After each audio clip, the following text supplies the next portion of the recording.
if you have a Bible and you like following along, please turn it to Luke chapter 14. This is where we will be spending our time. I say this with reverence, but I say it because it's true. There are passages of Scripture that I really don't like very much. And that may be something that seems kind of strange to say, because after all, we want to say that we have a love for the Bible, and I do. I do have a love for it. I have a love for what it says, but there are things in it that I do not like, and this is one of them. I look at the evangelical church, as I've known it to be since I became a believer 40 years ago, and there seem to me to be three categories of people in the church. Now, this is just the church, and I know you could subdivide these categories certainly and make more categories out of the subcategories and so forth, but just three that I want to talk about today. The first category is that of disciples. That there are people in the churches who really desire with all of their being in their life to be exactly what God would have them be, with everything that they do and say. The second category is that of the spectator. That's the person who, some of whom I'm going to say are absolutely born again, but aren't really interested in having their lives turned upside down and changed by the gospel. They think that getting saved is the purpose, and then once that happens, then we can just kind of sit and watch as everything else goes on and others do the work of whatever it is that keeps Christianity functional upon the earth. And the last category is an obvious one. I don't think there's anybody in this room of this category, and that's the non-believer. Persons who just don't believe it at all. And the reason I'm saying this is because the reaction that we have to some of the texts that we have in the Bible, especially the things that Jesus says, I think Paul is a lot softer than Jesus. Some of the things that Jesus says confront us in such ways that sometimes these categories start to surface in our own thinking as to which one we fall into. So with that in mind, let's take a look at our text today. I think once we get into it, you'll see what I mean.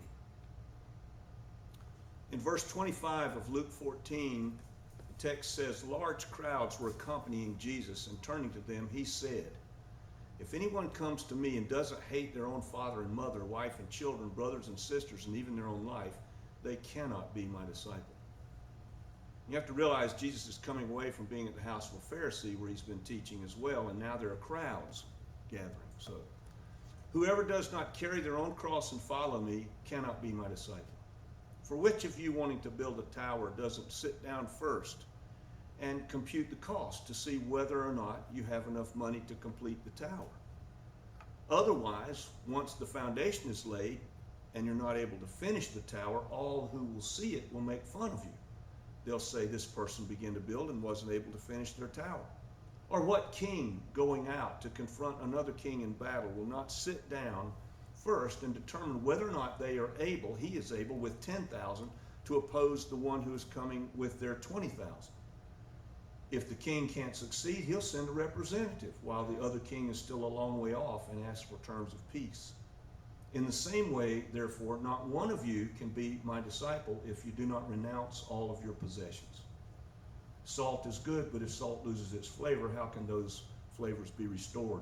It's of no value then for the soil or for the manure pile. It's to be thrown out, and the one who has ears to hear had better listen carefully. So this is a text that I read and I say, I don't really like it.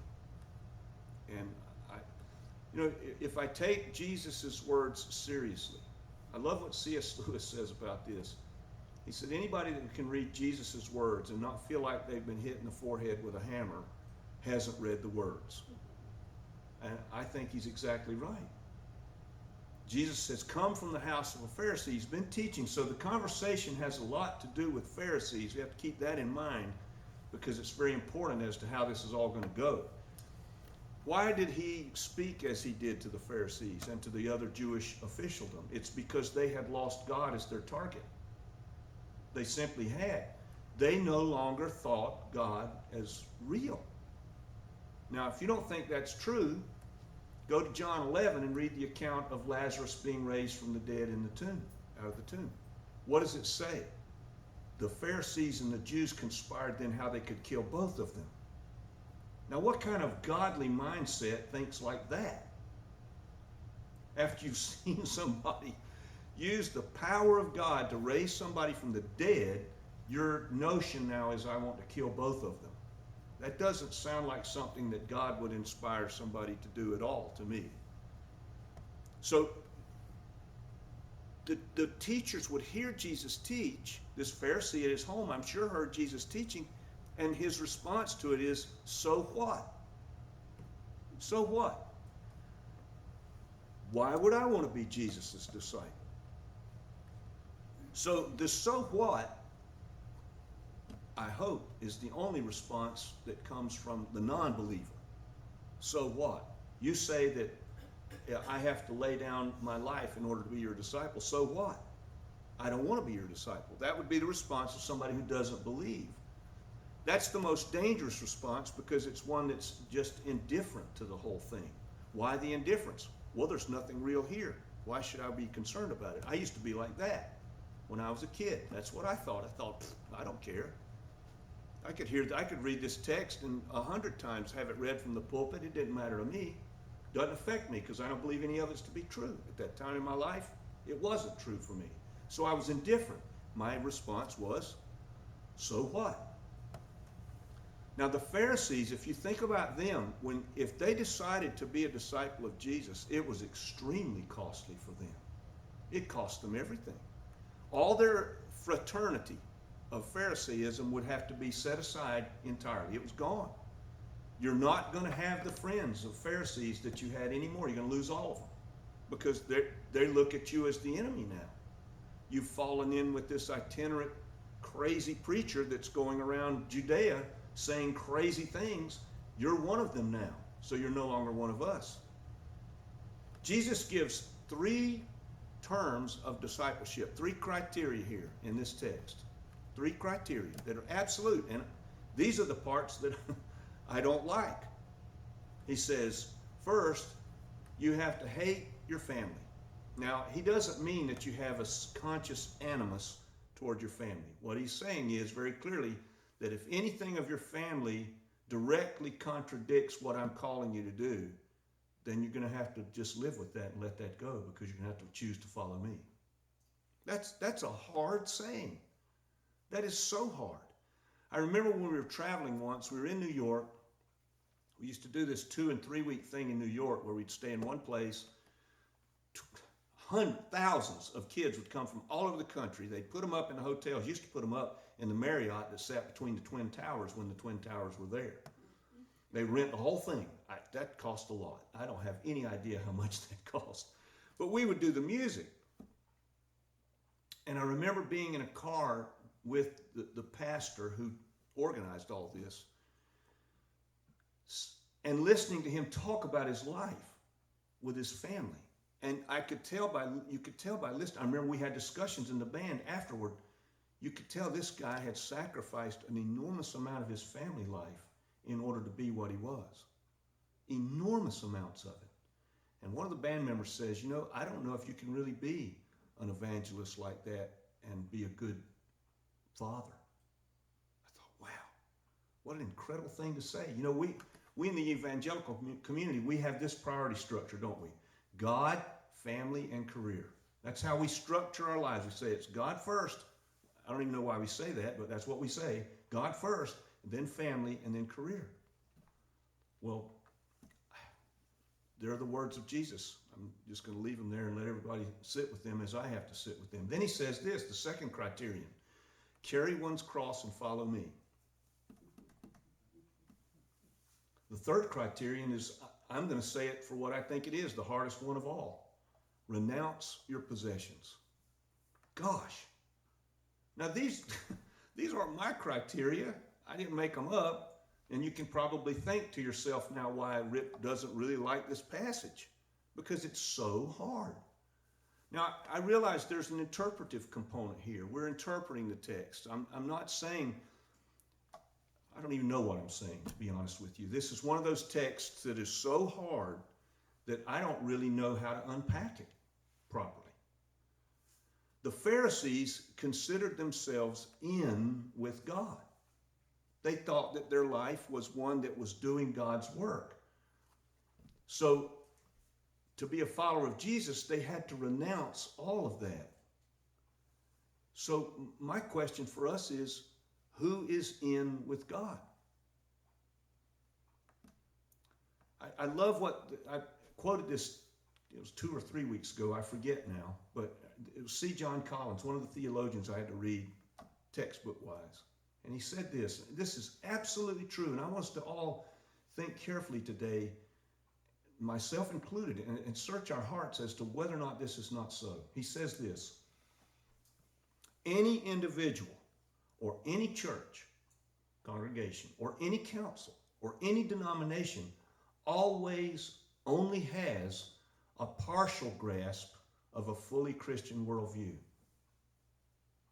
He says, and this is the proof of it. He says, if you don't believe it, and there are a lot of people who don't. There are a lot of people who think that their personal grasp on the Scripture is absolutely right, or that the denomination's grasp of the Scripture is absolutely right, or that the church councils, I had to read all of them, that the first 500 years of the church, that all those councils were absolutely right in their grasp of the Christian worldview. C. John Collins says, well, if you think that's true, consider this, that even those parts of the text that we grasp rightly, we only live partly. That is so true. I have to just sit down and say, it's the kind of thing that makes me want to just sit down in a chair and say, gosh, that's so true of me. There are lots of things I know about the Bible that I only partly live. Partly. We have a word that we use. It's called responsibility. Now, that's a compound word. I've pointed this out many times in probably a half a dozen sermons because it seems so striking to me. We use the word generally to indicate a kind of an obligation or a duty that we feel, and that's right. We have responsibilities at home, we have responsibilities at work, but the word has a different meaning. The actual meaning, if you do the etymology of the word, is response and ability. The ability to respond. That's what the word entails. Now, the beauty of following Jesus is that it's an incentivized system. We don't just follow Jesus like some kind of dogged drudgery that we just have to carry out at all. There's an incentive there. He causes us to feel things when we're following him properly. Everybody in this room has surely had one point in your life where you did something for the Lord that you were intending, and you did it, and it was so right what you were doing and what you were participating in, and this feeling of the rightness of it just flooded over you. You thought, wow, I want to feel more of that when I'm going through my life. But this feeling can come, and a person can be enticed by it, but the feeling becomes the only important feature for some. And what happens to us is we can become, because of the feelings, we can become spectators. Now think about this. Peter, James, and John, they're following Jesus around. Who would say they weren't followers? And Jesus says, come up with me onto this mountain. So they go to the mountain, and a miracle takes place. Jesus is transformed. They see Jesus like he really is. And then they see Elijah and Moses on the mountain. And after a little while, what do they say? Wow, let's build some tents for these guys and ourselves so that we can just stay here. Who wouldn't want to just stay there? That's what happens in church a lot. Maybe not here, but anyway, maybe you don't want to stay here that long anyhow. But what I'm getting at is we have experiences with God where we want that experience to be such that we can just stay here. But that's not what we're called to do. Spiritual things do feel good. I like them. I like it when God touches me like that. But he's called us not to be filled just to be filled, but be filled so we can pour ourselves out. That's what he's called us to do. And this entails a lifetime of growing in order to possess a greater ability to respond. That's the responsibility. We grow greater in our ability to respond to him when he calls us. And there are truly, I believe this with all my might, there are truly born again believers who never overcome that spot of being a spectator. They love the good feelings, but they never step away from those good feelings and say, how can I be useful here? See, following Jesus can't just be a cause. It can't be like world hunger or the poor or save the turtles or the whales. It's got it costs too much for it to be a cause. Nobody would bother saving the whales if it cost them what it costs somebody to be a disciple of Jesus. They just give it up. Let the whales die. I don't care about the whales.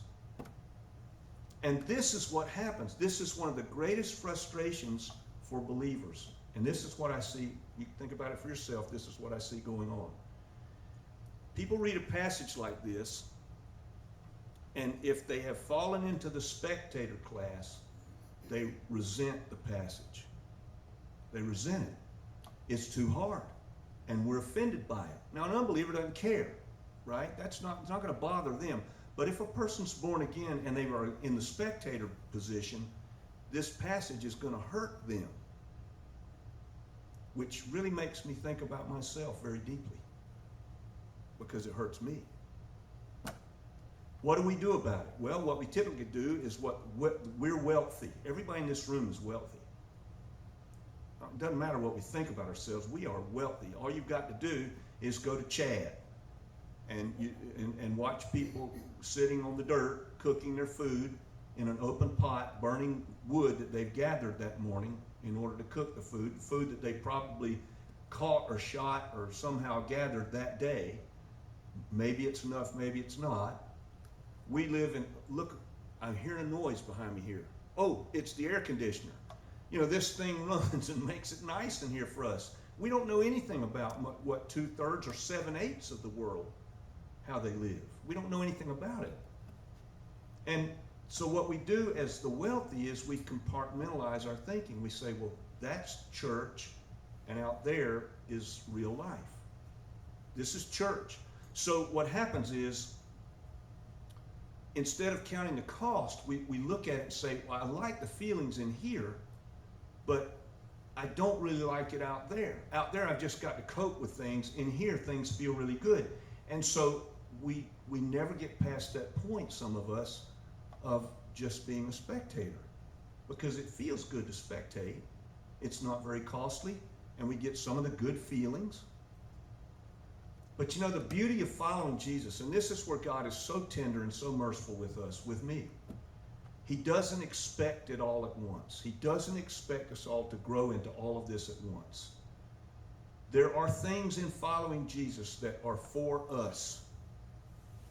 He gives us a privilege in following him. And those privileges are the feelings that do come. What is it for you and me to have the consolation of walking through something tragic and having God to lean on while we go through it? Or just the general pains of living every day that we have God to lean on as we go through those things. That's an awesome thing. I can't imagine. I guess I can if I think really hard, but what do people think about as they go through things like this that are terribly tragic without that consolation of God's Spirit with them as they go through them? And so we wind up, because we are wealthy, we wind up in this tension between what is spiritual, that is what is connected with God, and what is just ordinary and mundane out there. Why do you think the text says that the poor received Jesus' teaching with gladness? They didn't have anything to lose. You know, when the missionaries went to India first time, and they went to the Dalit. The Dalit are the untouchables in India. You have the caste system, and you're born into it, and you can never get out. Isn't that terrible? Your children, you raise it, you have a child born into your family, and look at that child, they're going to live like I lived as a Dalit, because that's just how it is. When the missionaries came to them, even the Portuguese missionaries who came to the Dalit and came to them at the point of a bayonet, the Dalit flocked to them. Why? Because you've told me I'm somebody. Jesus died for me on the cross. That means I matter. Before, I didn't matter at all. So the categories aren't restrictive for the poor because they don't have any categories. Renounce all my possessions? I don't have any. What's to renounce? This is an easy thing. But this is the beauty, again, of following Jesus as we are. He knows all that. He knows it. He knows that we have things we possess that we like. He knows that we are wealthy. He knows that we are struggling internally with this tension between the spiritual, as we have it here, and the mundane, as we would live it out there. Jesus, just think about it. If tomorrow, for those of us who are 100% full-time employed, tomorrow I got to go to work, or Tuesday, I guess, we got a holiday, wow. Tuesday, I've got to go right back to work. God knows that. I need to vacuum the house. God knows that. I need to prepare meals. God knows that. He's not saying, Jesus wasn't saying in these words to everybody who listened to him, oh, throw everything aside and become a foreign missionary. He wasn't saying that at all. What he was saying is he's calling the common to live an inspired life. That's what he's doing. And he's not categorizing for them the spiritual and the mundane. This is why Paul says, what is it that we would do in order to worship God? We would do one thing, offer ourselves as a living sacrifice. This is our acceptable spiritual service of worship. And he doesn't put any categories there at all. None. This is why non-Christians look at us and they turn away. They say, you look like everybody else. You're saying all these things, but you look just like me. Well, if we see a distinction between life in calling and life in the mundane, if we see those as separate categories, guess what? We do look like everybody else. If God isn't infiltrating those tiny corners of who we are, our possessions, our time, our energy, all those things, then we look just like everybody else. And then the only place of difference will be church. We're different in here. Oh, the devil is so clever. If he can get us to become like a ghetto and that everything of our spiritual nature is contained in here, then he wins. Nobody cares that we go to church. Nobody cares that we're a member of a church. As long as we are sequestered in here, guess what? From the standpoint of Satan, we're not going to do a lot of damage. We're not going to do much damage. I know what this, we can convince ourselves that church life or what it is we're doing for God is everything. This is a mistake I have made. We moved back to South Georgia in 2000. Everything that defined me as a follower of Jesus was left behind. In my mind, in my head. It wasn't true, but in my head it was. For many years, Becky will tell you, I was not a happy person for several years after we got here. Because I was so bent out of shape that I thought I've left everything that mattered to God in another spot. But I of course, was wrong about that. What had I done? I had separated the sacred and the mundane. In other words, being a good dad, a good husband, and a faithful person was not, in my mind, part of following Jesus. All that stuff I was doing when I was traveling and preaching and everything else that was what was really for God. But being a person here in a home was not. And I was wrong. And exactly what I've been describing happened to me. I became frustrated in that. Very frustrated. But you see, only Jesus can set us free from these things. If we're going to run from God, we're going to be perpetually miserable. If we're going to run from him and be spectators, we're going to find ourselves miserable because God is not going to stop pursuing us.